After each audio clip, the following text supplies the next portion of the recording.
Annyeong. Halo teman-teman, perkenalkan kami dari kelompok 6 yang terdiri dari saya sendiri Allen Nurfadila, Vivi Puspitasari, Husnul Mufidah, dan Muhammad Bayu Aji Pratama. Pada kesempatan kali ini, kami akan sedikit menjelaskan mengenai topik cost volume profit. Apa itu cost volume profit?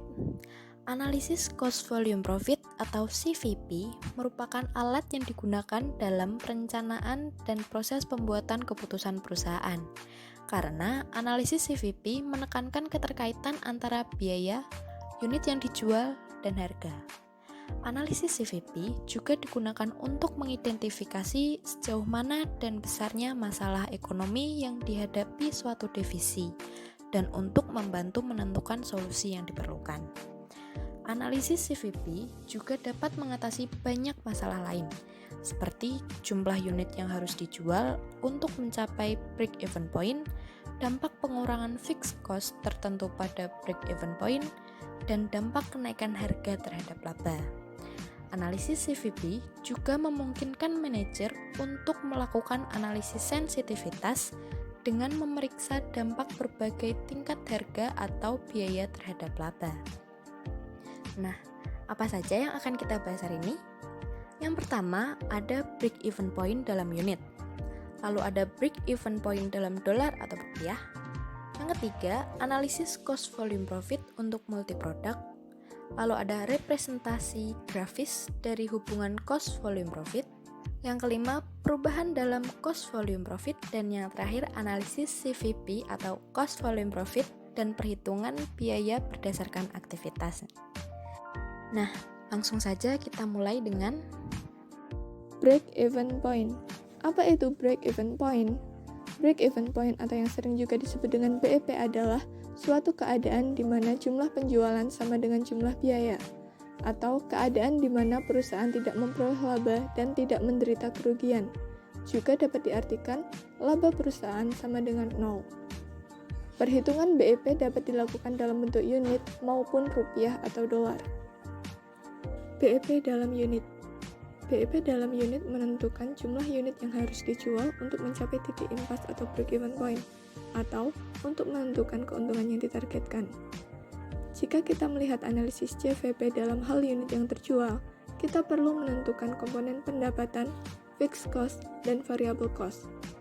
BEP dalam unit dapat dihitung dengan menggunakan pendekatan operating income, dengan rumus operating income sama dengan sales dikurangi variable expense dikurangi fixed expense, dan jika dijabarkan lebih lanjut menjadi operating income sama dengan price dikali unit sold dikurangi variable cost per unit dikali unit sold dikurangi total fixed cost.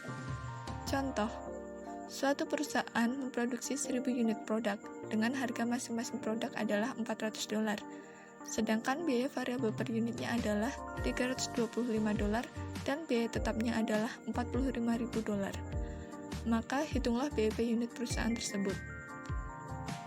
Permasalahan tersebut dapat dihitung dengan menggunakan rumus operating income dengan nilai operating income sama dengan 0 karena dalam kondisi BEP.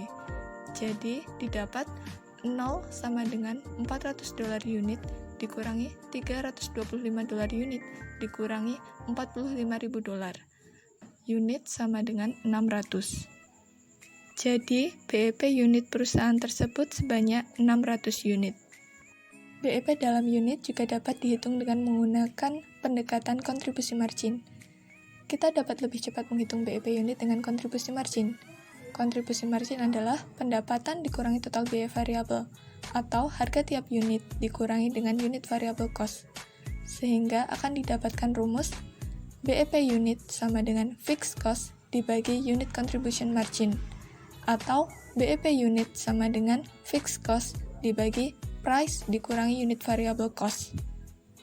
BEP dalam unit juga dibutuhkan untuk mencari profit yang ditargetkan perusahaan. Banyak perusahaan ingin memperoleh pendapatan operasional yang lebih besar dari nilai BEP-nya. Oleh karenanya, analisis CVP memberikan cara untuk menentukan berapa banyak unit yang harus dijual untuk memperoleh pendapatan yang ditargetkan. Contoh, jika perusahaan mempunyai target laba sebesar $60.000, dengan diketahui harga per produknya sebesar $400, variable cost per unitnya sebesar $325, dan fixed cost-nya sebesar $45.000, maka berapa jumlah unit yang harus dijual perusahaan agar memperoleh target laba tersebut? Jumlah unit dapat dicari dengan menggunakan rumus operating income dengan mengasumsikan target laba menjadi operating income, sehingga akan didapatkan rumus $60.000 sama dengan $400 kali unit dikurangi $325 kali unit dikurangi $45.000. Unitnya sendiri akan didapat nilai 1.400 unit. Jadi, unit yang harus dijual perusahaan agar memperoleh target laba sebesar $60.000 adalah 1.400 unit. BEP dalam unit juga dapat digunakan untuk mencari target pendapatan dalam persentase. Jika perusahaan ingin mengetahui jumlah produk yang harus dijual agar mendapatkan keuntungan sekian persen dari sales, maka dapat dicari dengan rumus persentase yang diinginkan dikalikan price dikalikan unit sama dengan price kali unit dikurangi unit variable cost kali unit dikurangi fixed cost. Selain itu, BEP dalam unit juga digunakan untuk perhitungan target penjualan setelah pajak. Saat menghitung BEP, pajak penghasilan tidak berperan. Ini dikarenakan pajak yang dibayarkan atas pendapatan nol ialah nol juga. Namun, ketika perusahaan perlu mengetahui berapa banyak unit yang akan dijual untuk mendapatkan laba bersih tertentu, diperlukan beberapa pertimbangan tambahan. Target pendapatan setelah pajak dapat dirumuskan sebagai berikut. Net income sama dengan operating income dikurangi income tax. Net income sama dengan operating income dikurangi tax rate dikali operating income. Next income sama dengan operating income dikali 1 kurangi tax rate. Atau operating income sama dengan next income dibagi 1 kurangi tax rate. Sekarang kita akan membahas tentang BEP dalam dolar. BEP dalam dolar menghitung jumlah pendapatan yang diperlukan untuk mencapai titik break-even point, atau bahkan untuk mendapatkan keuntungan yang ditargetkan. Beberapa hal yang perlu diperhatikan dalam perhitungan BEP dolar diantaranya adalah rasio biaya variabel dan rasio kontribusi margin. Rasio biaya variabel adalah proporsi dari setiap dolar penjualan yang harus digunakan untuk menutupi biaya variabel. Sedangkan rasio kontribusi margin adalah proporsi pendapatan yang tersisa setelah dibagi dengan biaya variabel. Rasio kontribusi margin mewakili dari setiap dolar penjualan yang tersedia untuk menutupi biaya tetap dan memberikan keuntungan.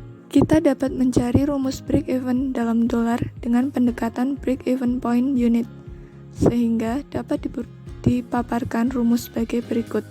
Break-even unit sama dengan fixed cost dibagi price dikurangi unit variable cost, menjadi break-even unit dikalikan price sama dengan price dikali fixed cost dibagi price dikurangi unit variable cost, sehingga break-even sales sama dengan fixed cost dikali price dibagi price dikurangi unit variable cost. Lalu, break-even sales sama dengan fixed cost dikali price dibagi kontribusi margin. Sehingga didapatkan break-even sales sama dengan fixed cost dibagi kontribusi margin ratio. Apabila perusahaan ingin mengetahui berapa banyak sales revenue yang harus didapatkan, jika perusahaan mematok target profit tertentu, maka dapat diketahui dengan rumus sales sama dengan fixed cost ditambah target profit dibagi rasio kontribusi margin. Contoh, perusahaan ingin memperoleh profit sebesar $60.000 dengan diketahui data-data sebagai berikut.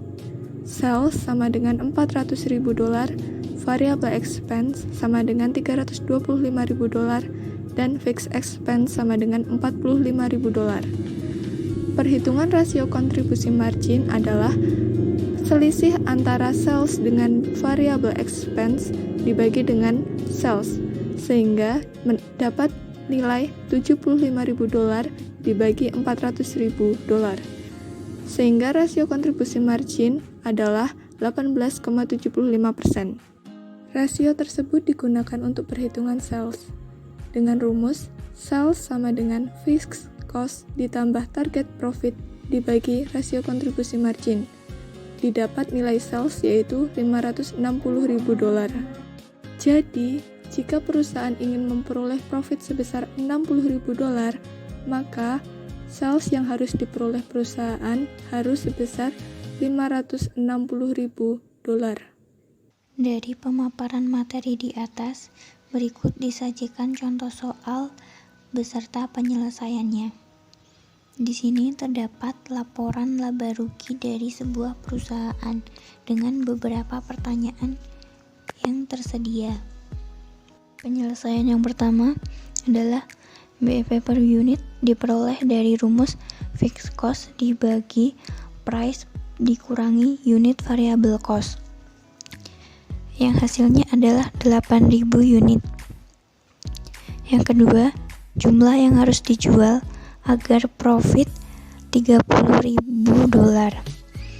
Unit yang harus dijual diperoleh dari rumus profit yang diinginkan ditambah fixed cost dibagi dengan contribution margin yang akan diperoleh hasil 11.750 unit.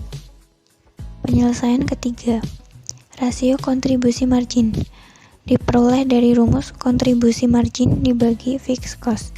Hasilnya adalah 0,40. Tambahan profit jika penjualan bertambah $25.000. Tambahan profit ini diperoleh dari rumus rasio kontribusi margin dikali tambahan penjualan. Hasilnya adalah $10.000. Penyelesaian keempat, perusahaan ingin memperoleh pendapatan operasional sebesar 20% dari sales. Berapa unit yang harus terjual agar tujuan ini terwujud? Untuk mencari penyelesaian tersebut, diperlukan rumus operating income. Dengan rumus price dikalikan unit dikurangi unit variabel dikalikan unit dikurangi fixed cost. Kemudian untuk hasilnya adalah 16.000 unit. Yang terakhir, penyelesaian nomor 5. Margin of safety. Margin safety dengan satuan unit diperoleh dari rumus unit sales dikurangi BEP unit. Hasil yang didapatkan adalah 2.000 unit. Kemudian margin of safety sales diperoleh rumus dari sales dikurangi BEP sales. Diperoleh hasil $40.000. Multiple product analysis. Multiple product analysis terdiri dari analisis cost, volume, dan profit, atau biasa disebut dengan CVP. Analisis cost, volume, dan profit dalam suatu perusahaan dirasa cukup mudah bagi yang memiliki produk tidak lebih dari satu macam. Akan tetapi, kebanyakan perusahaan memiliki produk yang lebih dari satu macam. Pada konsepnya, kebanyakan analisis CVP akan mengalami peningkatan ketika perusahaan mereka memiliki beberapa produk. Contohnya, perusahaan Wither menawarkan dua model mesin pemotong rumput, yaitu mulching mower yang dijual dengan harga $400 dan riding mower yang dijual dengan harga $800. Departemen pemasaran meyakini bahwa 1.200 unit mulching mower dan 800 unit riding mower dapat dijual selama 3 tahun mendatang dengan perkiraan proyeksi sebagai berikut. Berikut proyeksi dari kedua produk. Yang pertama, sales sebesar $1.120.000 dikurangi dengan variable expense sebesar $870.000, kemudian menjadi contribution margin sebesar $250.000, dikurangi lagi dengan direct fixed expense sebesar $70.000, produk margin sebesar $180.000. Kemudian yang terakhir dikurangi lagi dengan common fixed expense sebesar 26.250 yang menghasilkan operating income sebesar 153.750 dolar. Break-even point. Rumus yang digunakan untuk menghitung break-even point yaitu fixed cost dibagi dengan price dikurangi unit variable cost. Contoh, pemilik Wither melakukan penambahan produk dan ingin mengetahui break-even point per unitnya. Untuk mengetahuinya, digunakan persamaan biaya tetap yang dibagi dengan kontribusi margin untuk biaya produk tunggal. Untuk penghitungan break-even point per unit pada perusahaan ini, ada dua margin kontribusi unit, yaitu yang pertama, Mulesing Mower memiliki kontribusi margin per unit sebesar 75 dolar yang berasal dari harga jual sebesar 400 dolar dikurangi dengan biaya variabel sebesar 325 dolar. Yang kedua, Riding Mower memiliki kontribusi margin per unit sebesar 200 dolar yang berasal dari 800 dolar sebagai harga jual dikurangi dengan 600 dolar sebagai biaya variabel. Kemudian di bawah ini merupakan penghitungan BEP per unit pada Mulesing Mower. Dengan menerapkan rumus yang telah disebutkan, hasil BEP Mulesing Mower adalah 400 unit, sedangkan BEP Riding Mower sebesar 200 unit. Jadi, kedua mesin pemotong ini harus terjual untuk mencapai BEP per unit. Akan tetapi, margin BEP hanya mencakup direct fixed expense, sedangkan common fixed expense harus ditanggung sendiri dan berpotensi mengakibatkan kerugian. Determining the sales mix adalah penentuan bauran penjualan yang diukur dalam unit terjual atau dalam proporsi pendapatan.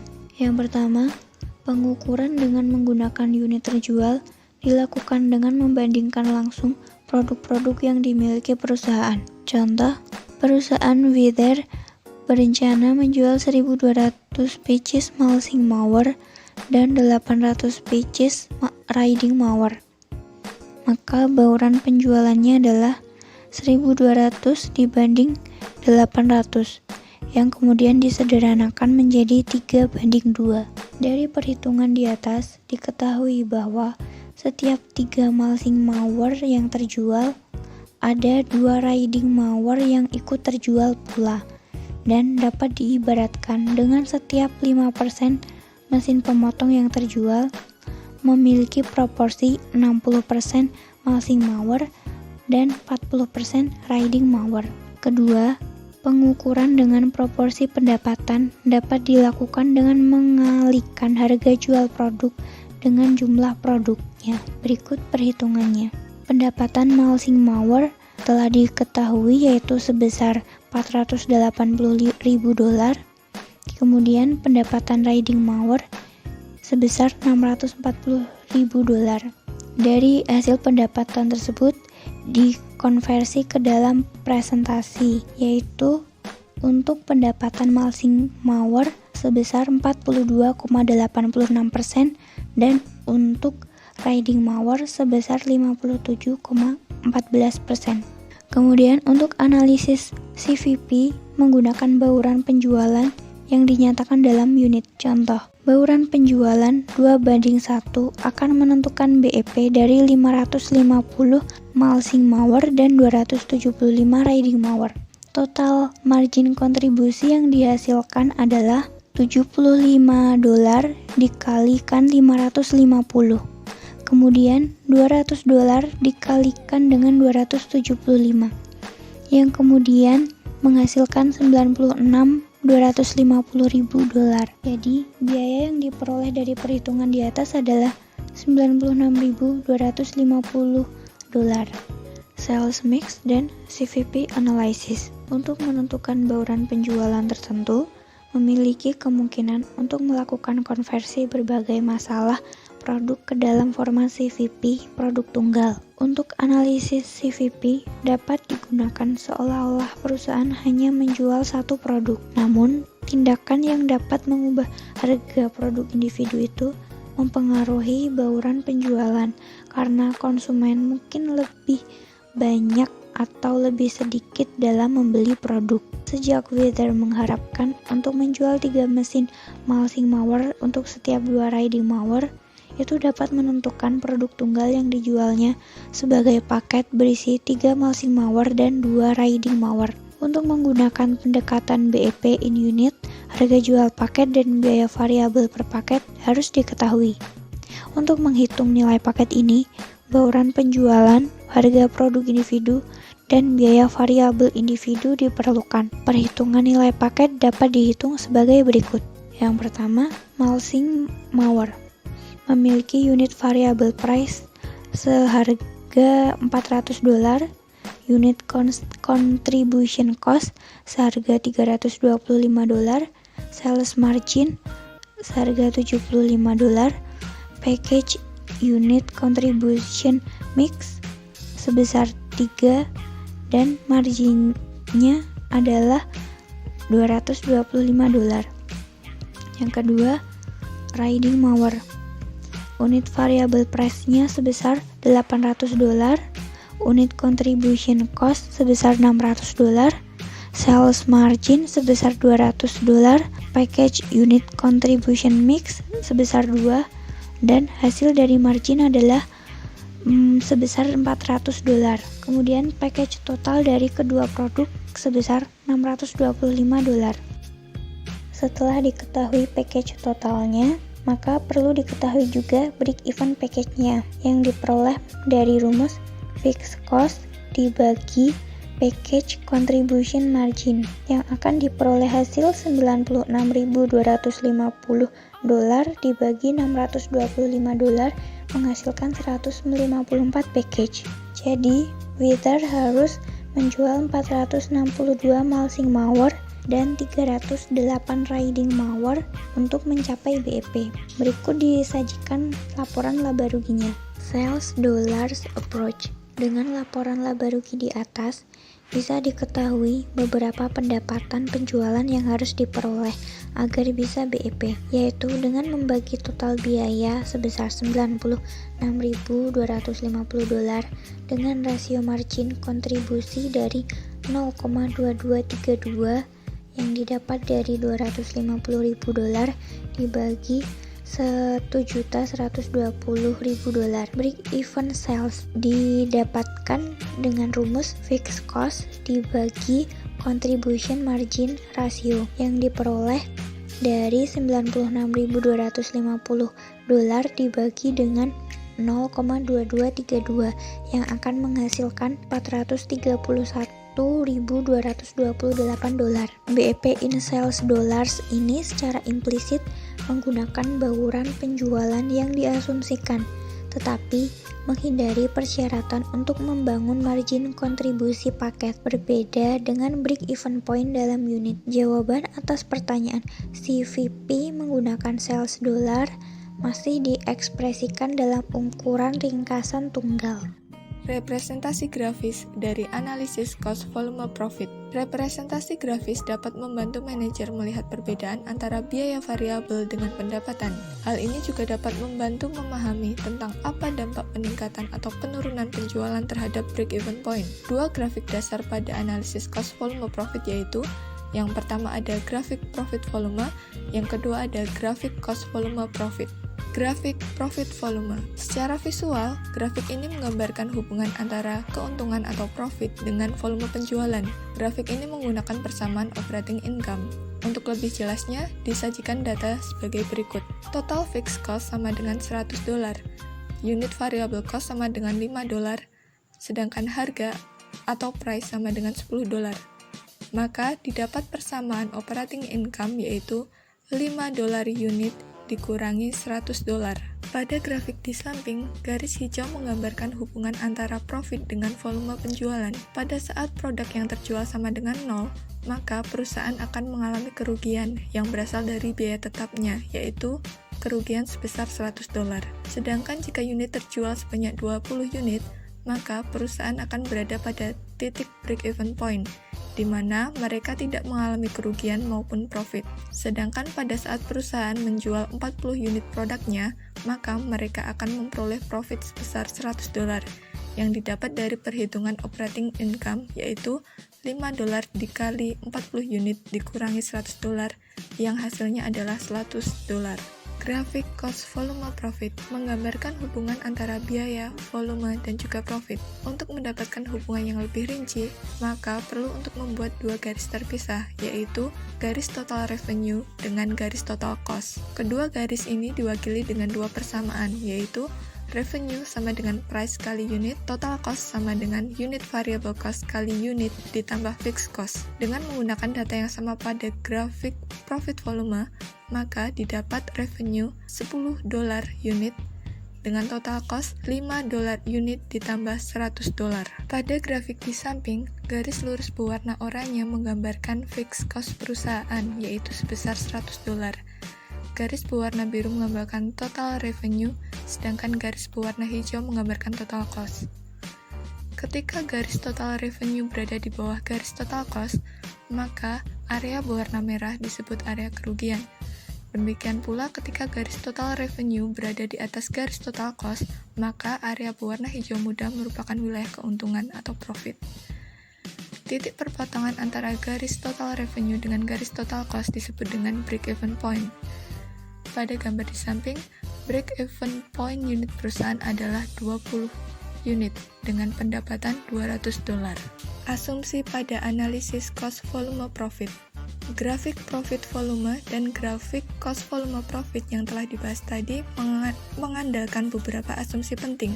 Asumsi tersebut antara lain, yang pertama, analisis mengasumsikan fungsi pendapatan linear dan fungsi biaya linear. Yang kedua, analisis mengasumsikan bahwa harga, total fixed cost, dan unit variable cost dapat diidentifikasi secara akurat serta tetap konstan sepanjang rentan yang relevan. Yang ketiga, analisis mengasumsikan bahwa apa yang diproduksi dapat terjual. Yang keempat, pada analisis multiproduk, bauran penjualan diasumsikan telah diketahui. Yang kelima, harga jual dan biaya diasumsikan telah diketahui dengan pasti. Yang selanjutnya adalah perubahan pada variabel cost volume profit. Perusahaan harus menyadari adanya perubahan harga, variabel cost, dan fixed cost. Mereka juga harus memperhitungkan efek dari risiko dan ketidakpastian. Pada bagian ini, kita akan mengetahui pengaruh perubahan harga, unit contribution margin, dan fixed cost di break-even point. Kita juga akan mengetahui bagaimana cara manajer dalam menghandle risiko dan ketidakpastian dengan menggunakan kerangka CVP. Sebagai contoh, With Their Company yang baru-baru ini melakukan studi pasar mengenai mesin pemotong rumput yang menghasilkan 3 alternatif, yaitu alternatif pertama, jika pengeluaran iklan meningkat $8.000, penjualan akan meningkat dari 1.600 unit menjadi 1.725 unit. Pada alternatif kedua, penurunan harga dari $400 menjadi $375 per mesin pemotong rumput akan meningkatkan penjualan dari 1.600 unit menjadi 1.900 unit. Pada alternatif ketiga, menurunkan harga menjadi $375 dan meningkatkan pengeluaran iklan sebesar $8.000 akan meningkatkan penjualan dari 1.600 unit menjadi 2.600 unit. Untuk perhitungan pada alternatif pertama dapat dilihat pada tabel berikut ini. Dengan peningkatan biaya iklan sebesar $8.000 dan peningkatan volume penjualan sebanyak 125 unit, dapatkan profit sebesar $76.375 dari sebelum adanya peningkatan biaya iklan yang memperoleh profit sebesar $75.000. Dan dengan menggunakan contribution margin per unit, didapatkan kenaikan tambahan laba sebesar $1.375 yang didapat dari perubahan contribution margin sebesar $9.375 dikurangi perubahan fixed expense sebesar $8.000. Untuk alternatif kedua, fixed expense tidak bertambah. Jadi, mungkin untuk menjawab pertanyaan hanya dengan melihat pengaruhnya terhadap total contribution margin. Untuk harga saat ini yaitu $400, contribution margin per unitnya adalah $75. Jika 1.600 unit terjual, didapat total contribution margin sebesar $120.000. Namun, ketika harga turun menjadi $375, maka contribution marginnya juga turun menjadi $50 per unit. Jika 1.900 unit terjual pada harga baru, maka total contribution margin yang baru adalah $95.000, sehingga dihasilkan penurunan keuntungan sebesar $25.000. Untuk alternatif ketiga yaitu penurunan harga jual unit menjadi $375 dan kenaikan biaya iklan sebesar $8.000. Seperti yang ditunjukkan dalam tabel, total contribution margin saat ini yaitu untuk 1.600 unit yang terjual adalah sebesar $120.000. Karena unit contribution margin yang baru adalah $50, total contribution margin yang baru menjadi $130.000 yang didapat dari unit contribution margin yang baru dikalikan unit yang terjual. Jadi, tambahan kenaikan dalam total contribution margin adalah $10.000. Namun, untuk mencapai peningkatan tambahan dalam contribution margin ini, diperlukan peningkatan fixed cost sebesar $8.000, sehingga didapat peningkatan laba sebesar $2.000. Dan dari perhitungan ketiga alternatif tersebut, alternatif yang paling menjanjikan adalah alternatif ketiga, yang dapat meningkatkan total keuntungan sebesar $2.000. Risiko dan ketidakpastian. Risiko dan ketidakpastian adalah bagian dari pengambilan keputusan bisnis dan harus ditangani dengan cara apapun. Metode yang dapat digunakan para manajer dalam menghadapi risiko dan ketidakpastian diantaranya: yang pertama, manajemen harus menyadari sifat tidak pasti dari harga, cost, dan kuantitas di masa depan. Kedua, manajer beralih dari break-even point ke apa yang disebut break-even point. Dengan kata lain, mengingat sifat data yang tidak pasti, mungkin sebuah perusahaan dapat mencapai break-even point. Selanjutnya, manajer mungkin terlibat dalam sensitivitas atau what-if analysis. Dalam contoh ini, spreadsheet komputer sangat membantu, karena manajer mengatur hubungan break-even dan kemudian memeriksa untuk melihat dampak dari cost yang bervariasi dan harga yang sesuai dengan kuantitas yang terjual. Margin of safety. Margin of safety adalah unit yang terjual atau yang diharapkan untuk terjual atau pendapatan yang diperoleh atau diharapkan diperoleh di atas break-even volume. Margin of safety dapat dikatakan sebagai ukuran risiko yang dasar. Selalu ada peristiwa yang tidak terencana yang dapat menurunkan penjualan di bawah tingkat yang diharapkan semula. Jika margin of safety sebuah perusahaan itu besar, memberikan harapan untuk penjualan di tahun yang akan datang. Risiko menderita kerugian jika penjualan turun lebih kecil daripada jika margin of safety kecil. Operating leverage. Operating leverage adalah penggunaan fixed cost untuk mengekstraksi persentase perubahan keuntungan yang lebih tinggi saat aktivitas penjualan berubah. Semakin besar tingkat operating leverage, semakin besar pula perubahan aktivitas penjualan yang akan berpengaruh pada profit.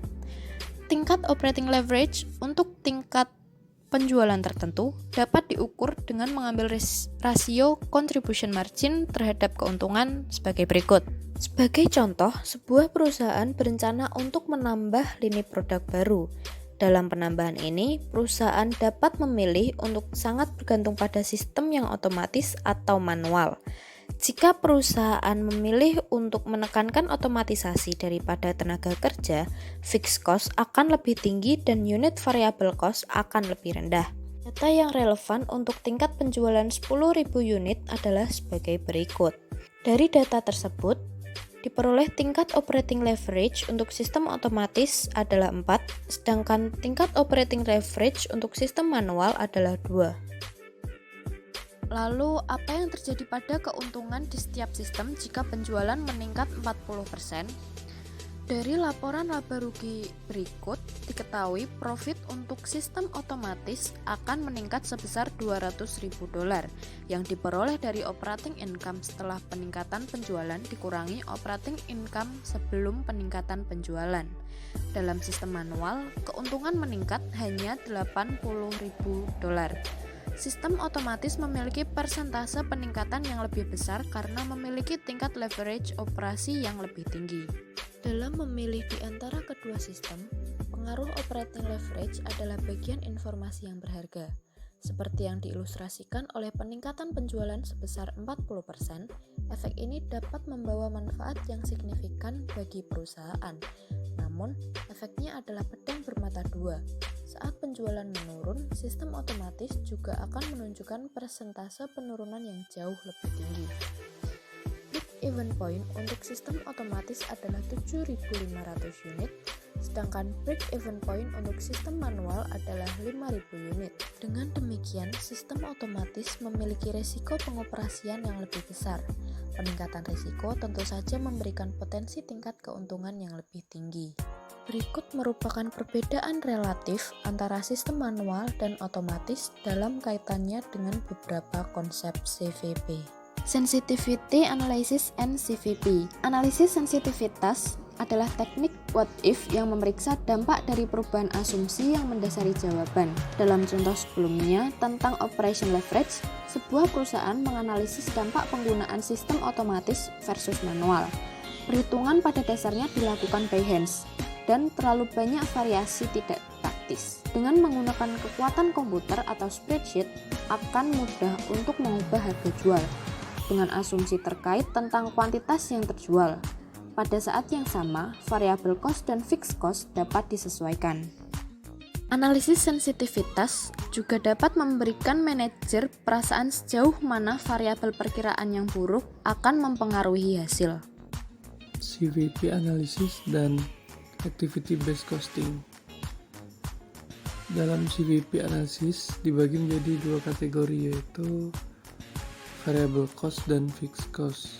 Sementara kategori Activity Based Costing ada dua, yaitu Unit Based Cost dan Non-Unit Based Cost. Activity Based Costing mengakui bahwa beberapa biaya bervariasi dengan unit diproduksi dan beberapa biaya tidak.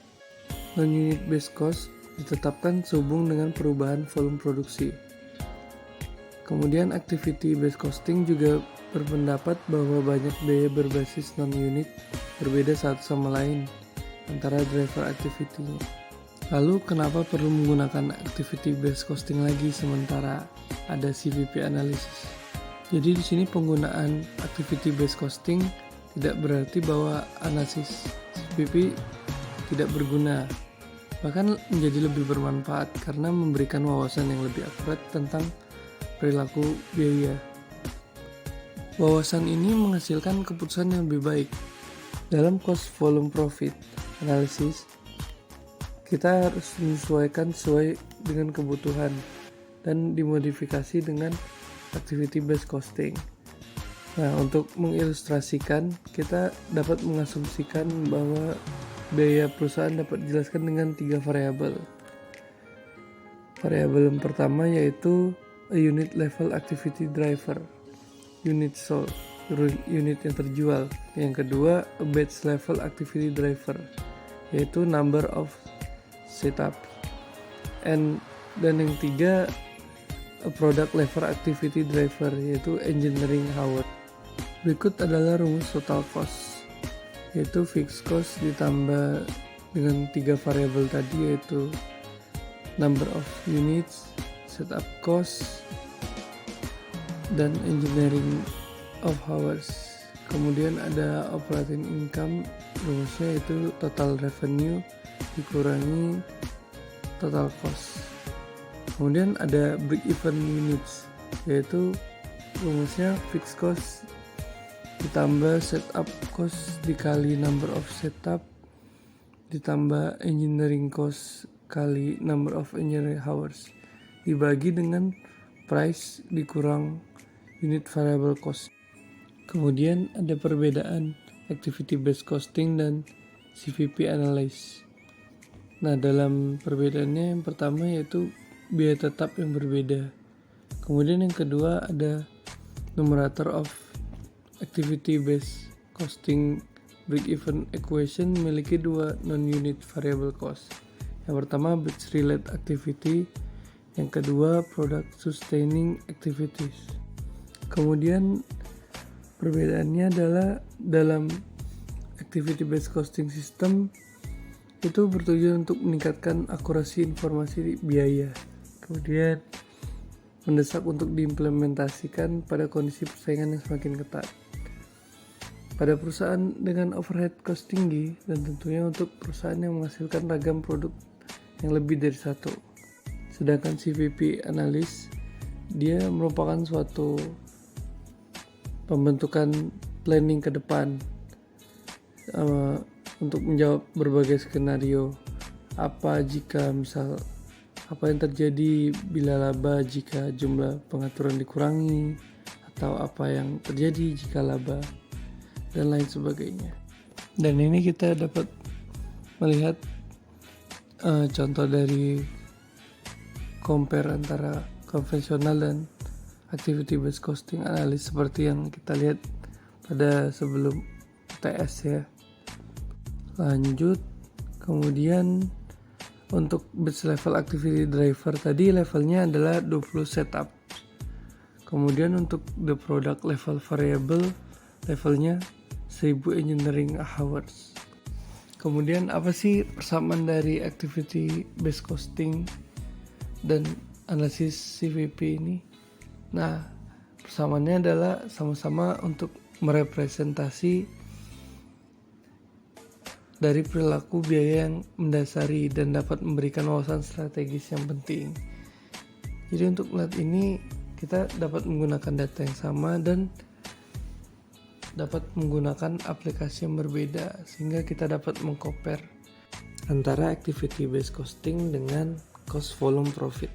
Di sini masuk ke strategi implikasi apa sih bedanya dengan CVP analysis dan activity based costing analysis. Jadi ini sebuah desain barunya, kemudian dicari number of unitsnya dan sampai ke laba rugi operating.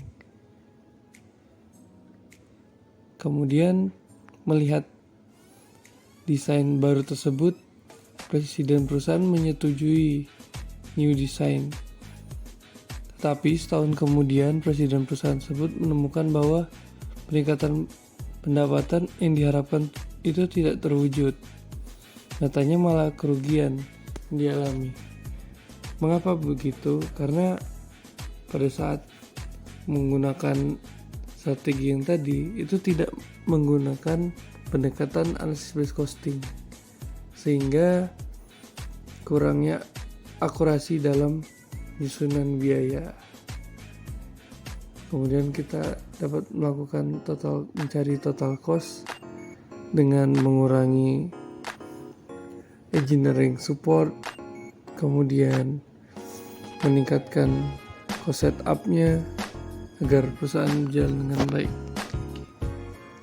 Oke, kemudian cari break even point untuk menetapkan pendapatan operasi sama dengan 0 dan menggunakan persamaan activity based costing.